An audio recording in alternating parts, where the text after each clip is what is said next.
Good afternoon, and welcome to our webinar, Getting into Graduate School, Conversation with Admissions Directors. I'm Jeff Oxendine. I'm the Associate Dean of Public Health Practice at the UC Berkeley School of Public Health, also the President of Health Career Connection and President of My Health Career Navigator. And it's my pleasure to welcome you to our webinar. This is a real key webinar in our series that we have this fall about preparing for graduate school and entry into health careers. And we're really fortunate tonight to have three of the deans of admissions at the top schools of public health. First, we're going to have Dave Clark. He's the Assistant Dean of Student Affairs at the UCLA Fielding School of Public Health. Next, we're going to have Dr. Joseph Korevec. He's the Director of Admissions and Finance at the Mailman Columbia School of Public Health. And it's a pleasure to also introduce my new colleague, Shederick McClendon, who is the Assistant Dean for Students here at the UC Berkeley School of Public Health. The format tonight is going to be that each one of them, starting with Dave, is going to go first, and he's going to talk a little bit about the UCLA School of Public Health and what they're looking for and provide some advice for you in terms of successful admission to graduate school. We'll be followed by Dr. Korevec and then Shederick. Along the way, you'll have a chance to put some questions into the chat box. And at the end, Sunny Bernard will go ahead and facilitate a discussion amongst the panelists and you so that you really get what you want out of it. So thank you all for participating, and with that I will turn it over to Dave Clark.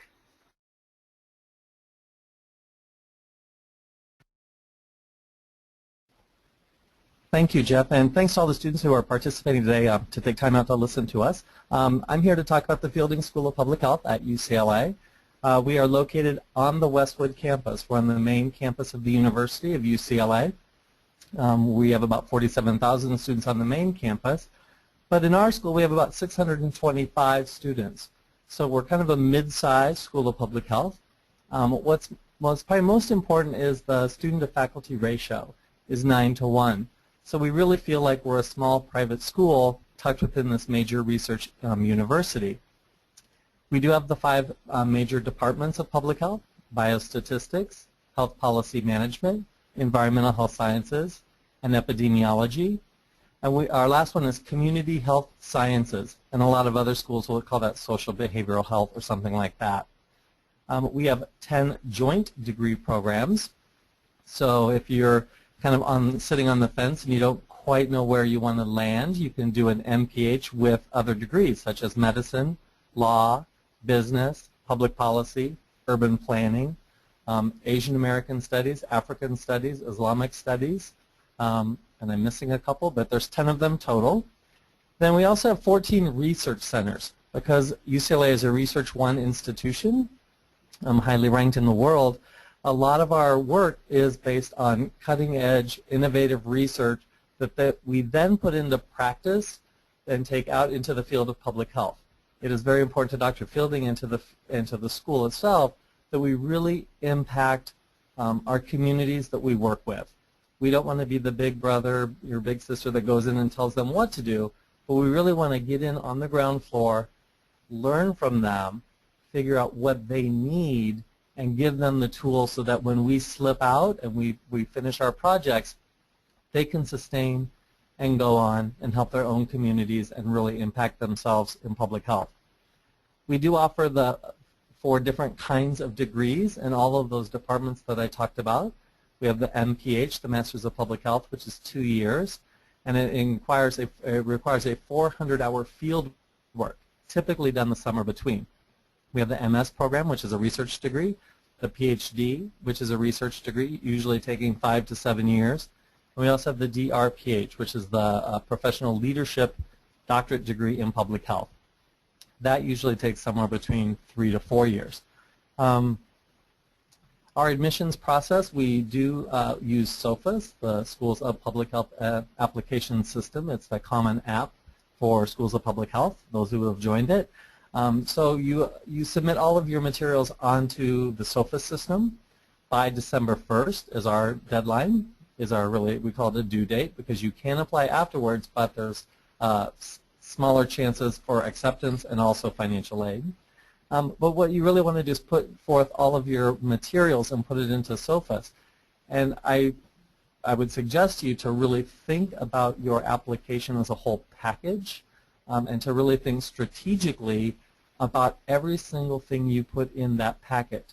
So if you're giving me your transcripts, which is one of the things, in the personal statement, don't reiterate and tell me all the different classes you took, because I can read that on your transcripts. So really think that each piece is kind of a standalone piece, but they all need to complement each other. We do require 3 letters of recommendation, and it's very important for those letters of recommendation to be from people who know you very, very well and who can speak to your qualities, that then also can reaffirm everything you've told me. So if in your personal statement you talk about your passion and your drive for public health and to do good in the world, I really hope one of those letters of recommendation really reaffirms that passion and that commitment to impact. The ideal candidate for us, obviously, we really are looking for someone with a strong academic background. Our average GPA to get in is about a 3.6. We really want someone who is extremely passionate about public health. We only get to start with 215 students every year, so we really have to find those people that we think really are going to make the biggest impact in public health. So we really want someone who has that passion. Maybe you've done some volunteering to prove that. Maybe you've worked for a few years in public health, but you really have that drive to be successful in public health. We're really looking for strong letters of recommendation, because then that's another reaffirmation of that high academic standards or high academic quality you have, and then that drive and that passion. And what last question for us is, what sets your program apart from other schools of public health or programs? I think our size. We're large enough that we have a lot of resources and a lot of financial aid and a lot of opportunities for research and field works, but we're still small enough that every single person knows everybody. All of our faculty are required to teach, so you really get to know your faculty, your advisors, within class and also just as mentors. Our location on the Westwood campus in Los Angeles I think is very much a positive, because we have those 10 joint degree programs. You can really just walk across the street and rub shoulders in public policy, the law school, the business school, all those other areas. And I think our location in Los Angeles, because we are a global city, we have a training lab right outside our door. So if you want to go into basically any community around the world, it's probably here in Los Angeles. So it's a place where you can really put to practice what you're learning in the classroom and what you're doing in your field works. And I think what sets us apart is just our impact to the field of public health. I think we're very proud of the steps that we have accomplished in moving public health into the next generation, the next century.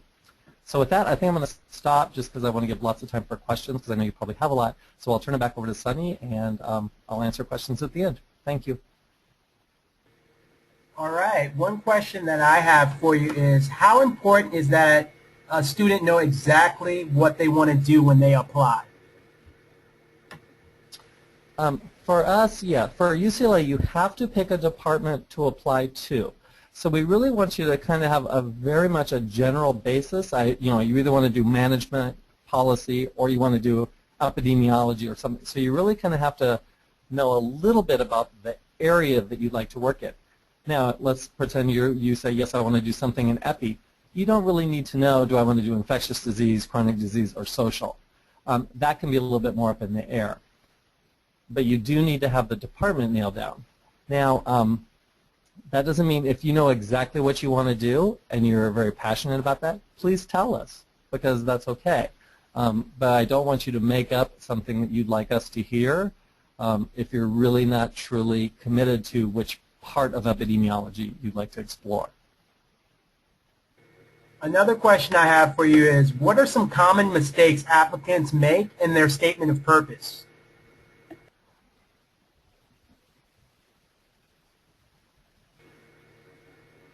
you kind of muted out there, but I think the question is what common mistakes people make? Yeah, common mistakes people make on their statement of purpose. Oh, on their statement of purpose. Common mistakes is not knowing who's reading the personal statement. For us, the faculty decide. I read them all, but I make no decision. So if, let's say, you're applying to epidemiology, you don't want the first paragraph to say, epidemiology is the study of infectious. We wrote the definition, so please don't waste time telling us the definition, because our faculty are the ones reading it, and they know what the definition is very well. Please make sure you send your personal statement to UCLA for UCLA. If you're applying to Columbia or somewhere else, don't send me theirs. That's sometimes a mistake. You upload the wrong personal statement to the wrong school. And make sure that you read it over and over and have many, many other people read it to make sure there are absolutely no typos, run-on sentences, anything like that. It just has to be 100% perfect. Emily in the chat room just asks, is it discouraged to apply to UCLA School of Public Health right after undergrad? No, for us, 1/3 of our students come straight out of undergrad. The other 1/3, and the next 1/3 have been out for 2 to 3 years, and then the next third are all over the board. I will say that for our health policy and management department, you can apply straight out. They take fewer students straight out of a BA. Typically, they like 2 to 3 years of experience. But all the rest of the departments, you can come straight out of a BA. Okay, another question asked here is, what do you consider an excellent statement of purpose? And does UCLA, can you share any noteworthy essays? And can you share any noteworthy essays and explain like why they stood out? Does UCLA provide a service like that at all? Do we provide a service? Well, for personal statements, like I said, I read them all, but I don't make decisions about admission. So if people want to send me their personal statement, I'll read it and review it and send it back with feedback. I will not edit it, but I'll let you know if you're on the right track or not.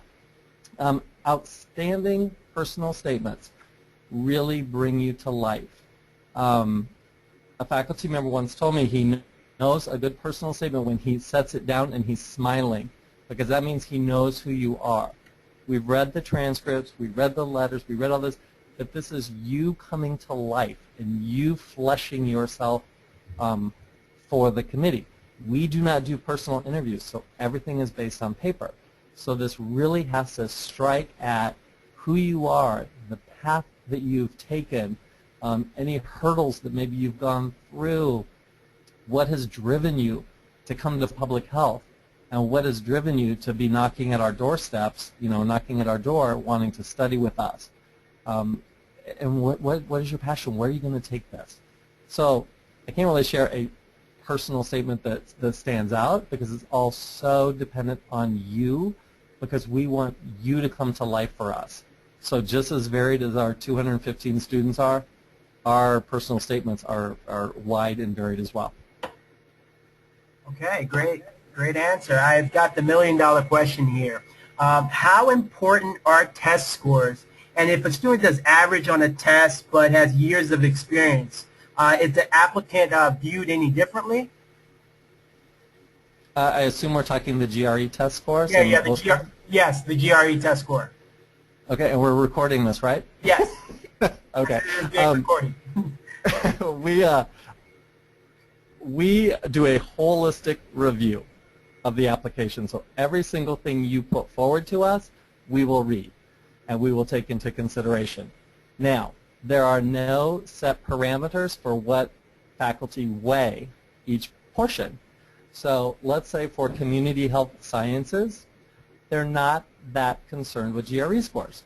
They're going to look at it to make sure it reaffirms that you're a good, solid student. So if you're a little bit above average GPA, then your GRE score should really, once again, reflect a little bit above average. Now, if you're going into biostatistics, those are the number folks. They like numbers. They put more weight on the GRE scores. So that needs to be a little bit higher. So if in your application, if you feel your GRE score isn't as high as you would like, you can either talk about that in a section on SOFAs by just saying, you know, I'm a very poor standardized test taker. You can see by my grades that that is not reflective of my intelligence. You could leave it at that. Or you could just make sure that you really stress other things. Maybe you've done amazing research projects, or maybe you've had a great internship with HCC, or maybe you've had other things that would kind of outweigh a little bit lower on the GRE score. Okay, and one final question is, does your school provide opportunities / career support for students looking for jobs in non-traditional public health sectors? That, for example, business, consulting, IT, communications, anything like that? Yeah, I mean, we have our own career services office within the School of Public Health. So, and part of that position is to help place and help find career opportunities for the health policy management folks. And also the faculty in those areas know the field very well, and they have connections. We have 10,000 alumni scattered across the globe, so we really connect those with our students as well. You can do internships, field works, you can do shadowing them during spring break. You can hook up with them as mentors. We have a standardized mentor-mentee program with our alums that you can connect with. So all those things are available to our students and also to our alums. So once you leave, you can always come back if you're doing a career shift halfway through or something like that. You can always use our services. Well, thank you for that. And I also want to thank you for agreeing to stay on for the entire call. So if anyone has any questions for David Clark at the very end, feel free to continue sending questions in the chat room. So thank you so much, Dave, and we're going to move on to Dr. Korevec, who's presently at Columbia University. He's at the Mailman School, and he'll talk to us a little bit more about Columbia and their admissions process. So, Dr. Korevec, welcome. Thank you for being here with us today. Thank you very much, and thank you for taking time out of your busy day to listen to us. So I'm Joe Korevec. I'm the Director of Admissions and Financial Aid. I'm at Columbia University. We are on the medical school campus on 168th Street. So we're there with the medical school, the dental school, the nursing school, and physical therapy.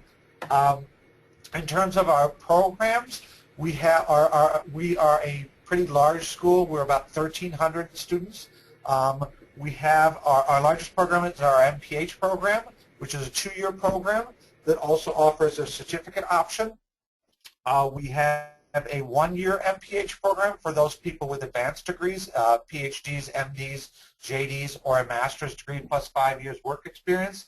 We offer an MS program, which is primarily utilized by students to boost their research portfolio so they can get into doctoral programs, so a lot of epi and biostatistics courses. We have an MHA program, which is it's equivalent to an MBA with a healthcare management focus. Then we have a DRPH and PhD. Typically the difference between those, PhD is academic-based research, DRPH is application-based research, but we have PhDs that teach it, that work for Pfizer, and DRPHs that teach at Columbia, so it's not exactly cut off. People had mentioned dual degrees, and we have 10 different dual degrees, our biggest being social work, our School of International and Public Affairs, medicine, and nursing. Typically people do dual degrees for 3 reasons. You get your clinical skills in the other school, you get your research skills with us, so you can either become a researcher or utilize research to inform your practice. The second reason people do it is because they're interested in policy. So we have healthcare reform coming through, whether we like it or not. We can either let Washington dictate to us how that should play out, or we as well-informed practitioners can advise Washington as to how it should play out. So it's not only in the best interest of the patients, but the practitioners, the insurance companies, the pharmaceutical companies, the whole 9 yards. The final reason why people do it is because they're interested in global issues, and the MPH gives them the added credential that makes them much more competitive on global market. In terms of backgrounds, we are the most diverse in terms of students' background of any of the graduate schools here at Columbia. So we have the obvious science majors, but we had a person who was English undergraduate major who got her MPH, and now she's a speechwriter for the U.S. Surgeon General.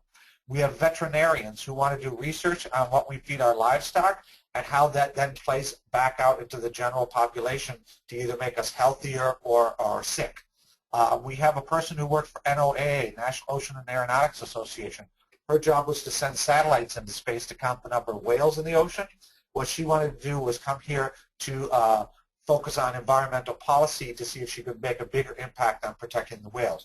We also have people, we like architects and engineers, so if you know anyone in those areas, the way we build our environment either encourages or discourages healthy lifestyle.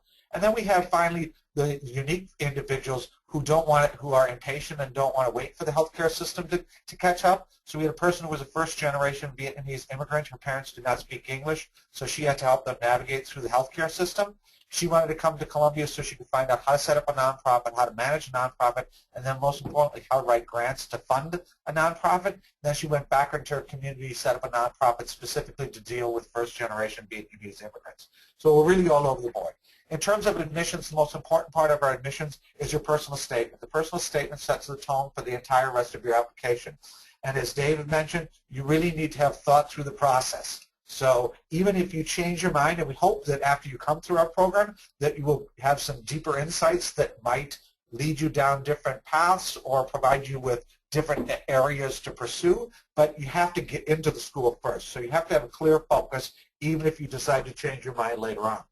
So do spend time on it. We want to know why public health, why Columbia, why Mailman, why the specific department, and then what you're planning on doing with it afterwards. So I had a person who wrote, whose epidemiology, her essay brought me to tears, but she was interested in policy and she never mentioned the word policy once. So you really need to give us a once upon a time till they lived happily ever after story.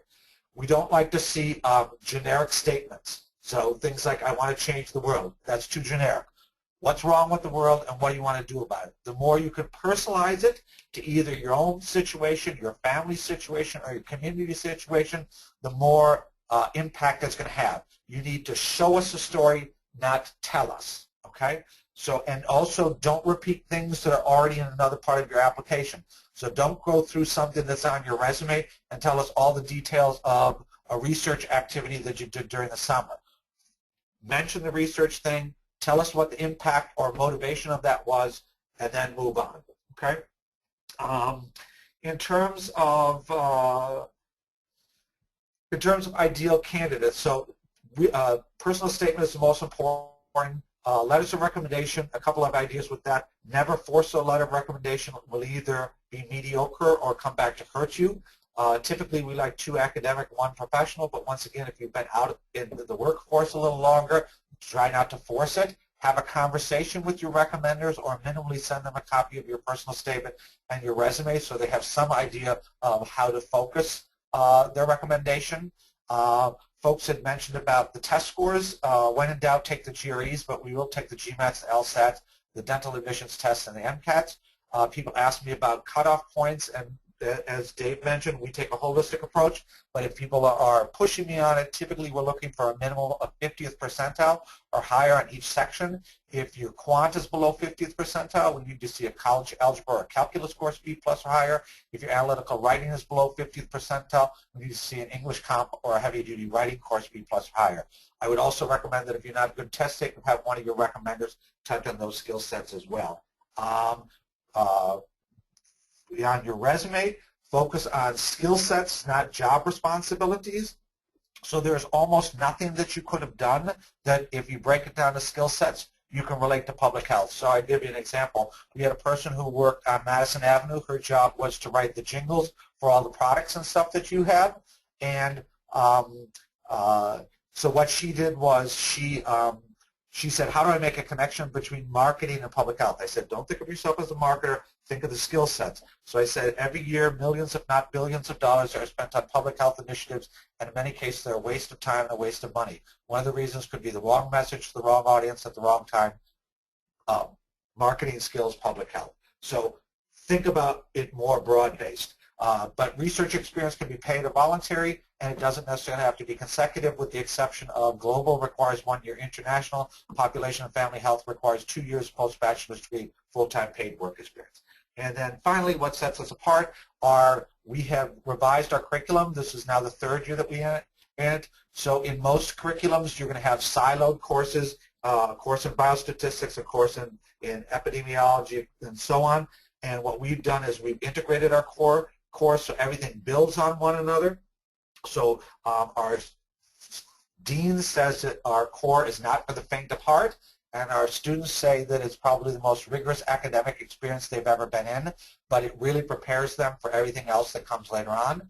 The other thing, we realize that public health issues are very complex, so no one individual or no one discipline can really come up with viable solutions. So what we've done is we've created case studies especially for us, and we have you work in teams of 20 that span across the 6 different departments. So even though you may be interested in EPI, you're going to be in teams with people with health policy, socio-medical sciences, and the whole 9 yards, and you will have to come up with a solution that you will have to defend.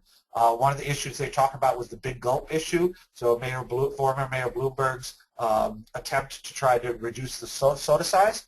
And as we know, in public health, there's no right or wrong answers. There's answers with consequences, but it provides you with an opportunity to look at problems from multiple lenses. Okay, so we provide those things. We also provide you with some leadership opportunities. You'll get some opportunities to present skills in front of the media, because we assume that at some point the media may call on you to be a witness or to talk about something, so we want to provide you with those skills as well. The other thing that we offer you is we offer you a certificate option with our 2-year program, so you can either get advanced training in your particular discipline, or you can get diversified training in another area. So if you're EPI, you could do advanced EPI or infectious diseases, or you could go something in like climate health or global health. So you get opportunities for all of those types of things. It gives you a very well-rounded education. So that's it then. Okay. Other questions? With that said, one of the students, Jenny from Los Angeles, asked, she says she doesn't have a 3.0 GPA or GPA slightly below that. Should she even consider applying at all? The answer is it really depends on the rest of her application. Okay? It depends on the rest of her application. It depends on whether the 3.0 is a consequence of a particular semester and there's been an improvement. So you really have to look at the whole thing. I tell people, if you have some sort of academic blemish in your background, the best thing to do is not ignore it. And typically we ask you not to explain it in your personal statement, because sometimes it upsets the flow, but in an addendum, tell us what's happened and what you've done in the interim that would lead us to believe that you're ready for the challenge. So I'll give you an example. On the application, the SOPAS application, it asks if you've ever had disciplinary action against you. And this one person checked yes with no explanation. If I went to the committee then starts thinking worst case scenario. So obviously in undergrad, if it's disciplinary action, it must be drugs or alcohol, right? Then they went to, okay, it could be some sort of sexual misconduct. And then one of the professors said, oh my God, this person could be a murderer. We don't want a murderer at Columbia. Okay? So once again, they went to the worst case scenario. They wanted me to go ask. So I went back and asked the person what was going on. And he said that basically he was involved in a protest when he was an undergraduate, and they had a sit-in at one of the administrative buildings, and they told him that if he didn't leave, that they were going to give him disciplinary action. So I said, can I ask you what you were protesting? And he said that he was protesting apartheid. So I went back to the committee, told them that he was protesting apartheid. They said, he's interested in social justice. This is the person that we want. So if there is something that's not 100% perfect, and we don't expect you to be perfect at any of our institutions, then what you need to do is you need to explain it. It shows a sense of maturity, and it gives us an indication that you've made a change, a positive change in your life that allows you to be ready for our education. Outstanding. Yeah. I'm glad Columbia doesn't want any murderers. Neither does UCLA. No, we don't want any murderers. Okay. All right. Next question for you is, are there any funding opportunities at Columbia? Jack from LA says he sees that you have the financial aid in your title, so he wants to talk to you about dollars. Yes. I two things. I've actually done a financial aid webinar for the Health Career Network, as well as I've done one for SOPAS, and the one on SOPAS I just recently did about a month ago that's on there that talks about tips for outside funding sources. I'll give you just generically what it is. Most doctoral programs, if you get in, they take care of you. So we have about 500 applications for about 30 spots. So the hardest part is getting in. Master's programs, most master's programs will not provide you with 100% financing, so you really need to look for outside funding sources.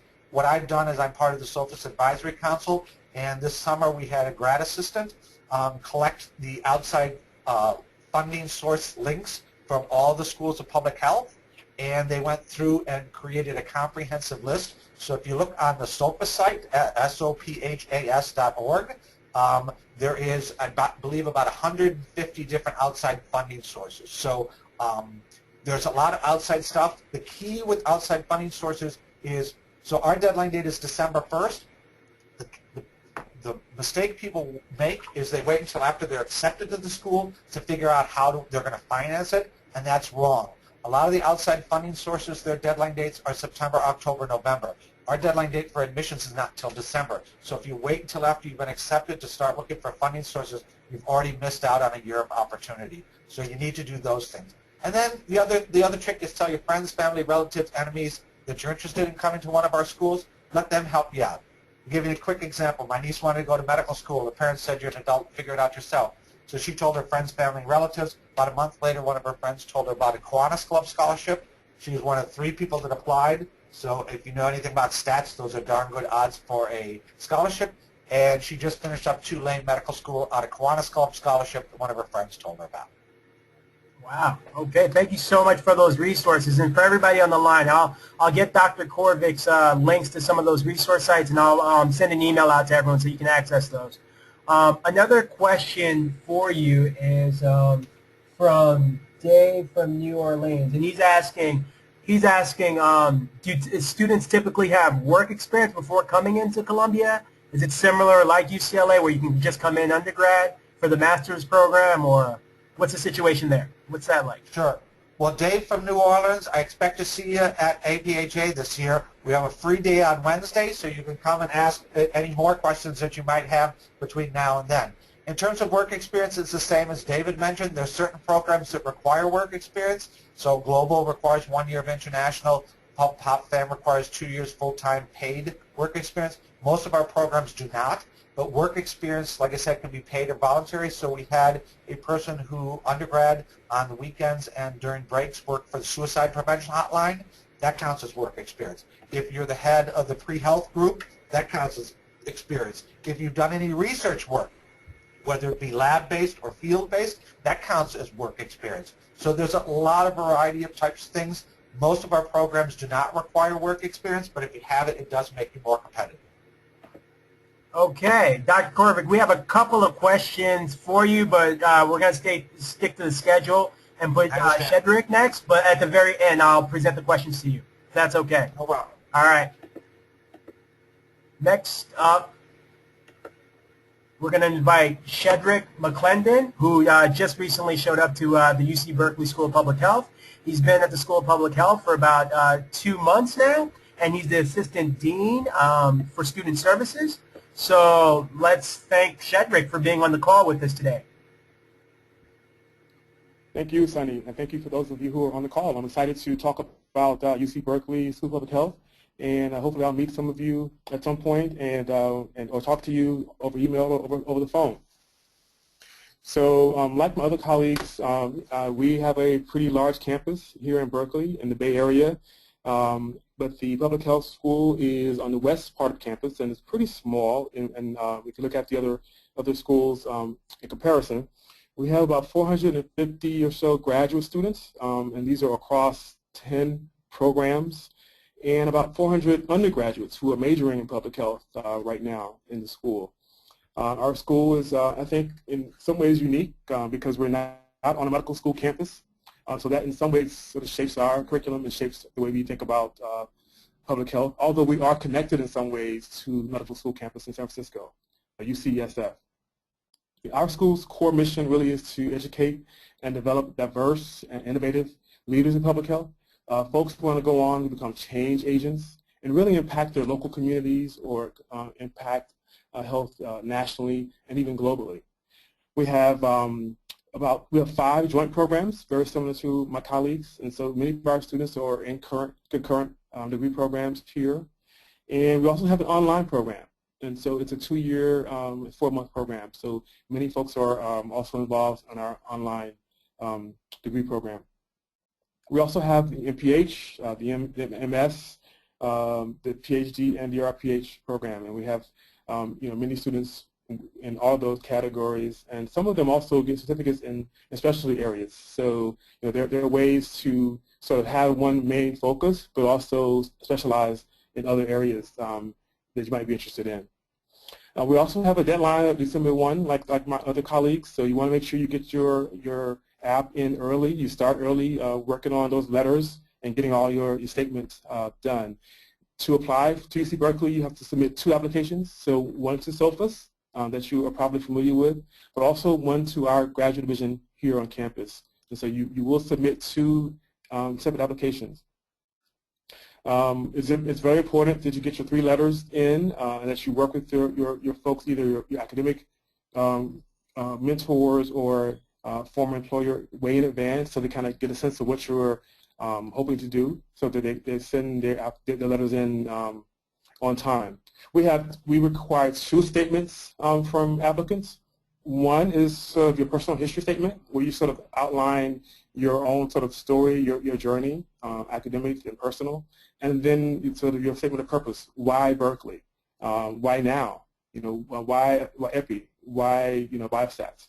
And so you sort of talk through the program that you want to come to and why it's important for you to study here at this time. I also want to just mention how important it is that you do your homework as you're finding the right fit, the right school that would work for you. Do your homework. Come visit. We can make sure that you connect with our professors in advance. If you can't get to California, we can make sure that you get on the phone with them, chat with them, maybe even do a Skype interview.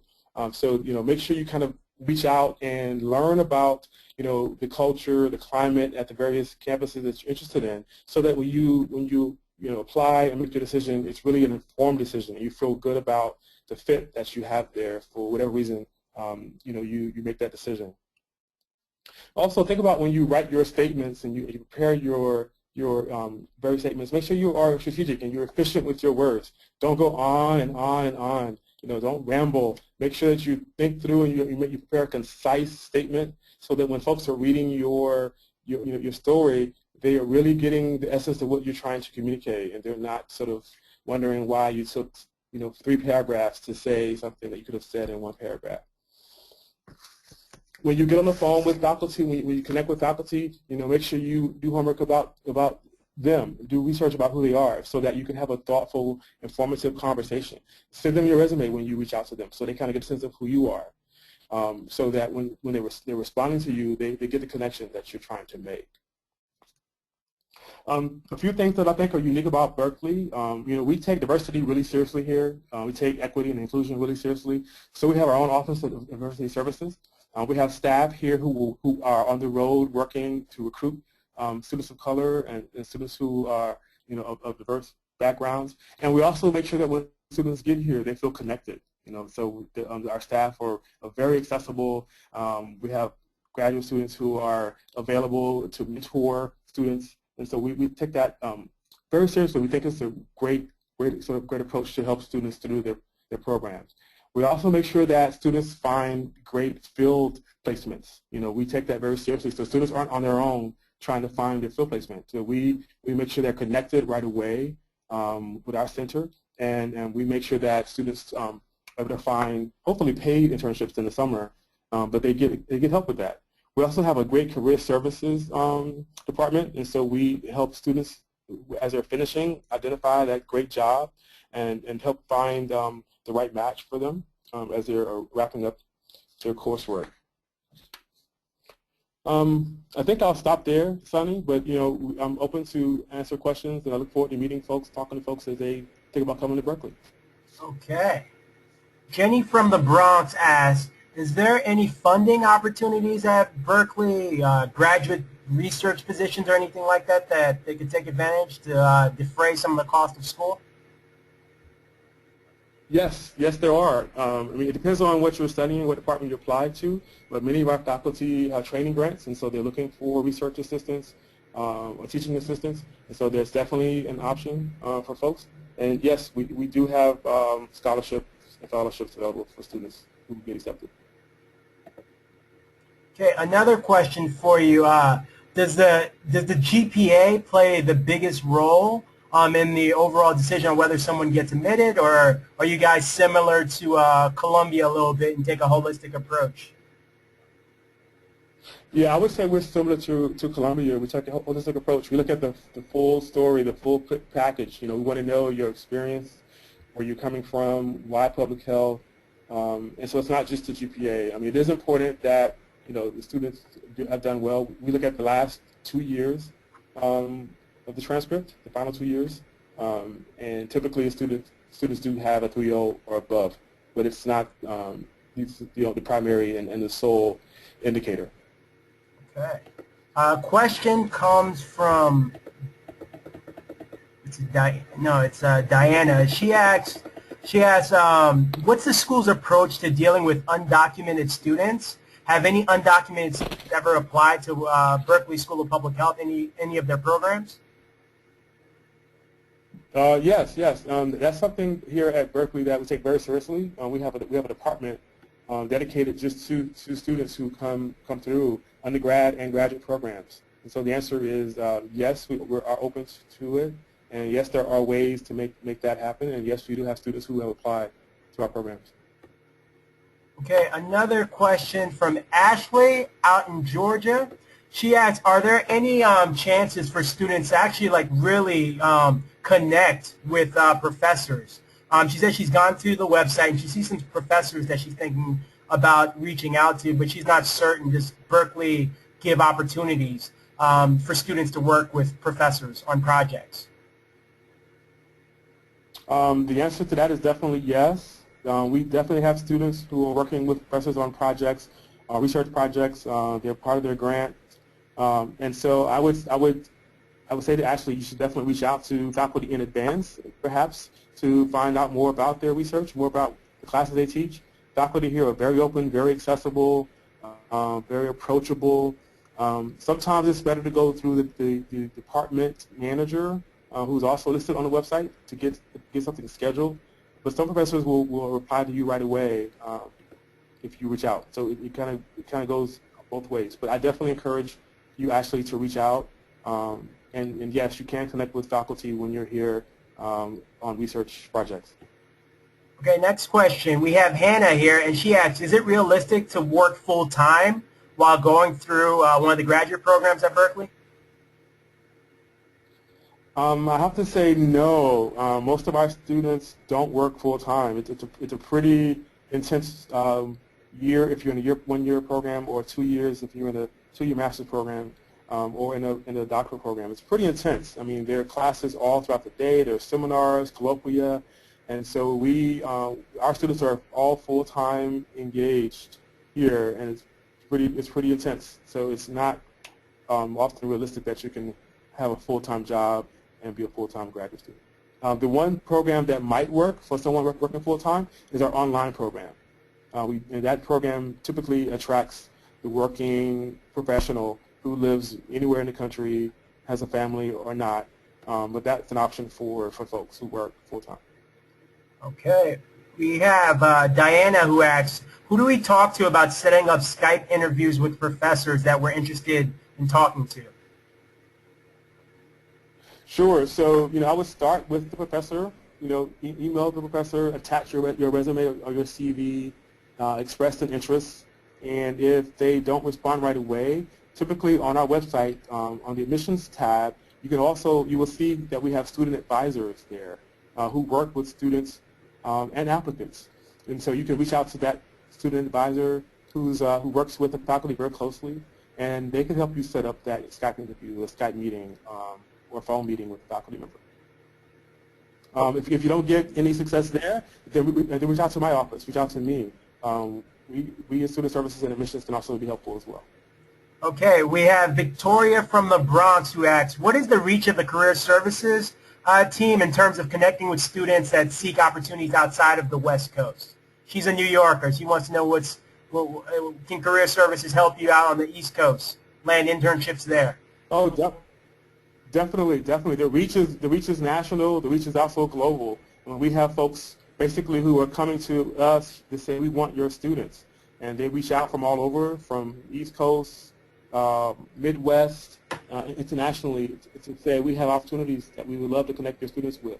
And so I see many of those announcements often across my email, and they aren't just West Coast opportunities. I see jobs in New York, in Atlanta, in Detroit, Chicago, London. So yeah, there are definitely lots of variety of job opportunities available.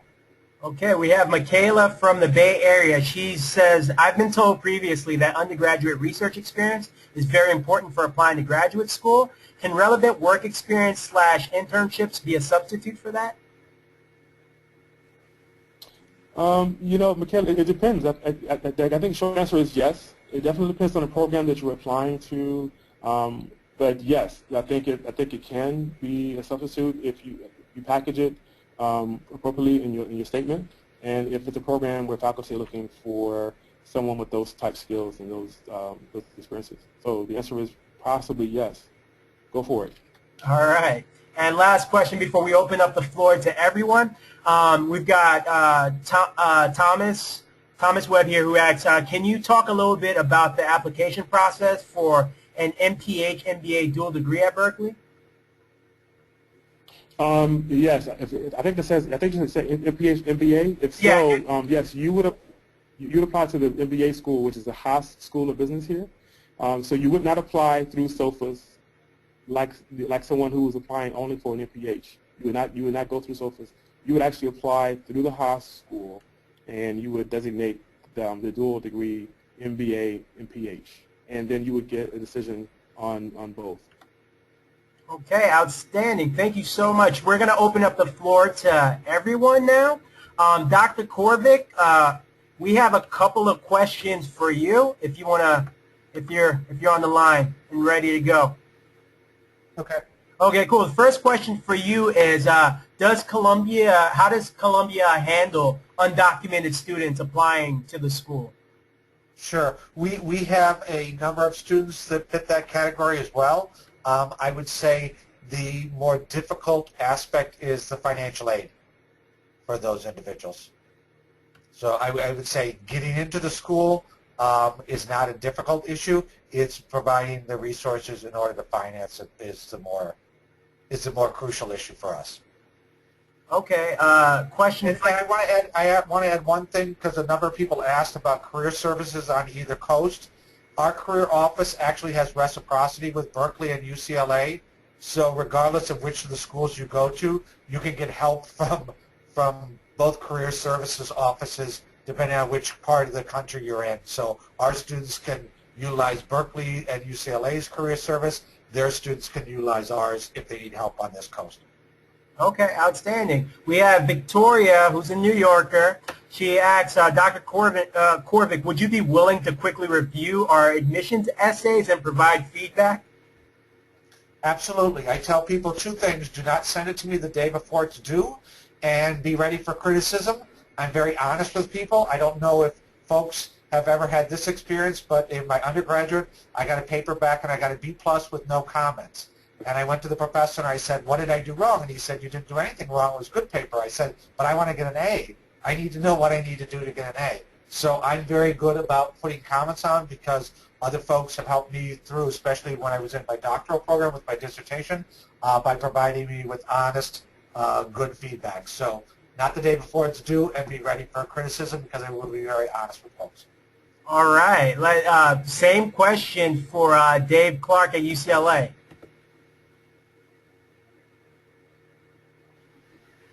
Dave? The undocumented question? Yes, the undocumented question. The same question. Sure. You know, just like at Berkeley, the UC system does not use Social Security numbers at all. So when you apply to us, you're automatically given as an applicant a UCLA UID number. So it's completely separate. So we don't care. The School of Public Health at UCLA has the largest numbers of undocumented students of all the other schools at UCLA combined. So we're very friendly.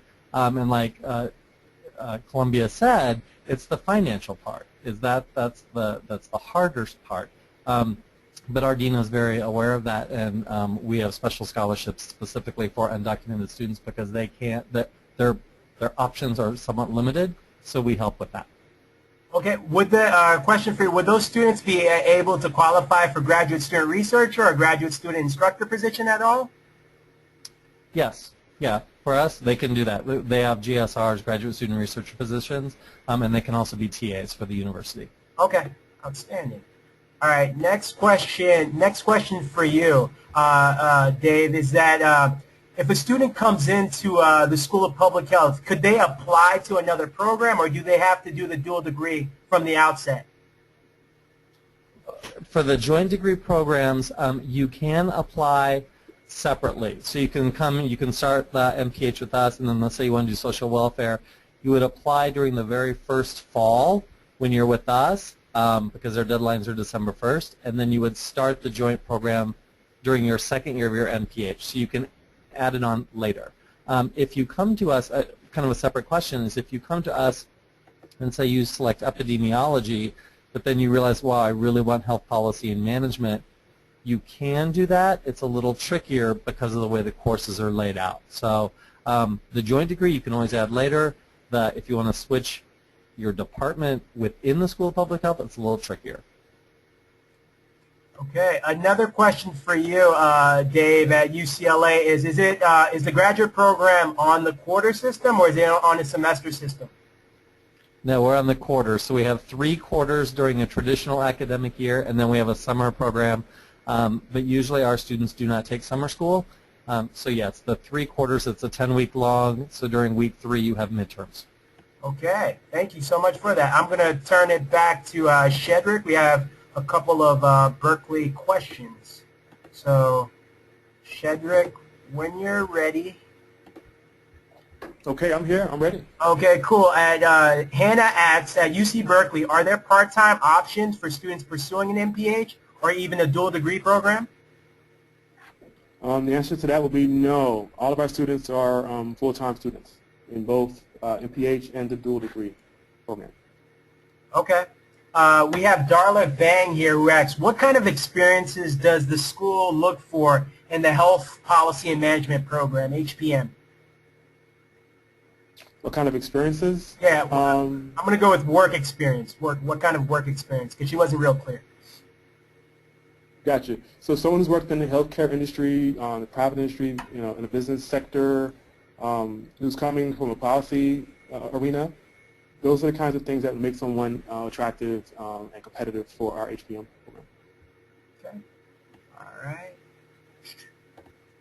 And you guys have answered this question. Someone else also asked, was there financial aid given to undocumented students? And I think you've all answered that question. But students are eligible at Berkeley for GSIs and GSRs as well, correct? Right. Okay. All right. That's correct.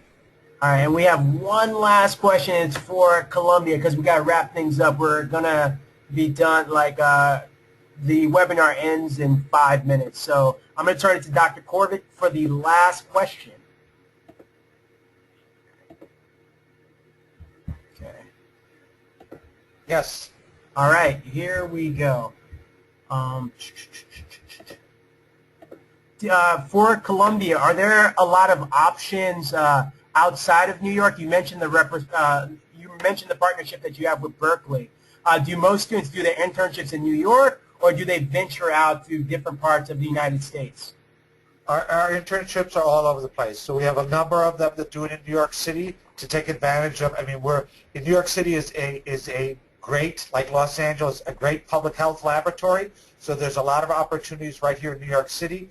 We have some of our folks that are interested in policy that do things down in D.C. And then we're in about 100 countries around the world. So even folks who are not global health might want to do those types of things as well. So there's really no restrictions on it. And then some students have already done something prior to coming here, and they'd like to continue that work. So all we do is set up some sort of assessment mechanism, and then they can continue whatever great work they've been doing before then. One thing quick that I want to add is in order to get experience, Summer programs, they're no-brainers. They're 100% financed, and they usually give you a $5,000 stipend. I believe there's summer programs at all of our institutions. It's a great way to get research experience or to get experience to put on your resume, and in some cases, you can utilize a professor at that institution to write your letter of recommendation to get into the institution as well. I can send you a list of a number of different summer programs that have very different focuses and stuff like that. There's also a list of summer programs on the SOFA site. All right. With that said, thank you so much, Dr. Korevec. I'll be wrapping things up. I want to say thank you to all our panelists who decided to spend some time with us here today. I know you guys are very on the edge like right now applying to graduate school. I know I've personally been there. I applied to 10 schools, and it was very stressful getting the essays together, worried about my GPA and things of that nature. And I didn't have any of the admissions directors to reach out, so you guys were in for a treat today. And as you can see, they all have like a pretty much open door policy. They all encourage you guys to reach out to them. And they've mentioned that, you know, they'll take a look or direct you to someone who can take a look at your essay. So I definitely want you guys to take advantage of that. And I'll be leaving my contact information again for any of you who are interested, whose questions didn't get answered today. I'm sorry about that. I'll try to answer that offline, so just shoot me an email. And if you want to get in touch with one of the admissions directors today, one of the admissions directors that spoke today, I can definitely connect you. So definitely shoot me an email. So with that said, I want to say that we're going to also be having a webinar next week. The title of the webinar is Demystifying Emerging Health Careers, and Jeff Oxendine will be leading that. And he's just going to talk about the different health careers that are available now. You know, there's a lot of things going on in healthcare right now with the passage of PACA. You may know it more as Obamacare and all that. So there's a lot of opportunities out there in the healthcare sector. You're probably familiar with the fact that the healthcare sector makes up the largest part of our economy. So there's a lot of opportunities there, and Jeff will talk a little bit more about that next week. And just like every week, I say this every time, if you think there's anyone out there who will also benefit from these webinars, please invite them to come to the webinars, because we really want you guys to take advantage and not be super stressed out about applying to graduate school. But we also want to make you find that authentic health career and give you as much information as possible so you can make the best decisions when it comes to picking schools and all that. So with that, I want to say thank you so much for joining us tonight. For those here in the Bay Area, good luck to the San Francisco Giants tonight. Yeah, they're in the World Series. It's Game 7. So thank you for joining us and being with us today, despite the fact that you could be watching the game right now. And with that said, I'm going to close out, and everyone have a great night. Take care now. Bye.